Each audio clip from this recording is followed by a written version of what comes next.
एक प्रज्ञावान महापुरुष की प्राप्ति होगी। जा, तेरा काम बन गया, पत्नी को फल दे देना। इसका और क्या उपचार है, और क्या करना है? बोले कुछ नहीं, अब तो वचन सिद्ध होगा। जा, साधु बोले सहज सुभाए, साधु का बोला वृथा न जाए, मृषा न होए देव ऋषि भाखा। ये हमने भी अनुभव किया है। संतों की जिह्वा के अग्रभाग पर सरस्वती का वास रहता है। और ये पूछा सरस्वती से, देवताओं ने, आप रहती कहाँ हैं? ब्रह्मघर में। आप ब्रह्माणी हैं, सरस्वती हैं, तो किस घर में रहती हैं? उन्होंने कहा, मैं तो ब्रह्मज्ञानी की जिह्वा पर वास करती हूं, और कहीं नहीं। मैं ब्रह्मज्ञानी की जिह्वा के अग्रभाग पर वास करती हूं, चूंकि वो सत्यनिष्ठ होते हैं, ब्रह्मनिष्ठ होते हैं। मैं ब्रह्मज्ञानियों की जिह्वा पर ही मेरा डेरा और बसेरा है। मेरा घर और डेरा बसेरा पूछ रहे हैं, मैं तो ब्रह्मज्ञानी के रसना पर वास करती हूं। धुंधुली ने उसका अनादर कर दिया। प्रसादे सर्व दुखा नाम हानि रस्योपजायते। प्रसाद तो कभी भी अहितकर होता ही नहीं। ऐसा कैसे हो सकता है? अग्नि आप छुए, आपका हाथ न जले? कभी नहीं।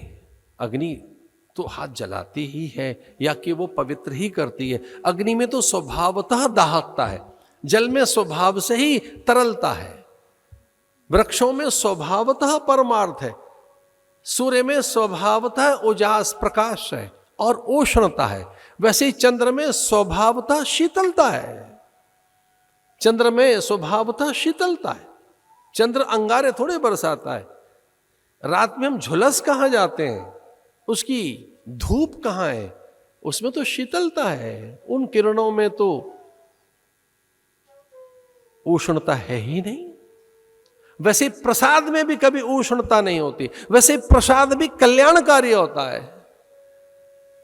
प्रसादे सर्व दुखा नाम हानि रस्योपजायते। प्रसादतः जो प्रसन्नता लाता है उसे प्रसाद कहते हैं।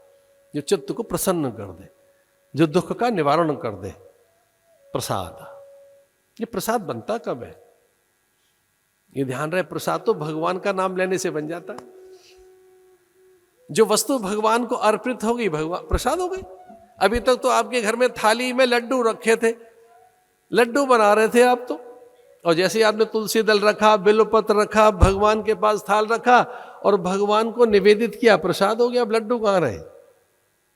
प्रसाद हो गया वो तो। जो वस्तु परमात्मा को समर्पित हो जाती है वो प्रसाद बन जाती है। और प्रसाद में एक ही चीज है, वो बंटना चाहती है, वो दूसरों के लिए हो। तो संत ने प्रसाद दिया था। संत का वो प्रसाद था जो सबके लिए था, लेकिन उसे फेंक दिया। गौ ने उसे ग्रहण कर लिया और उससे गौकर्ण की उत्पत्ति हुई। गौकर्ण प्राय महात्माओं के लंबे कान, अजान बाहु, देहाकांत अद्भुत, और वे शांत, सौम्य, सहज, स्वाभाविक, निर्द्वंद, निर्वैर, निश्चिंत, निशंक, ये महात्माओं के लक्षण है। प्राय जो महात्माओं के लक्षण है वो ये बताए, निशंक, उनमें कोई शंका रहती नहीं, वो निर्द्वंद रहते हैं, निर्ग्रंथ रहते हैं, उनमें कोई ग्रंथि रहती नहीं, मन में कोई गांठ रखते नहीं साधु। निर्ग्रंथ, निर्वैर, कोई वैर नहीं रहता उनमें, निर्द्वंद, कोई द्वंद्व नहीं रहता, द्वंद्वातीतम,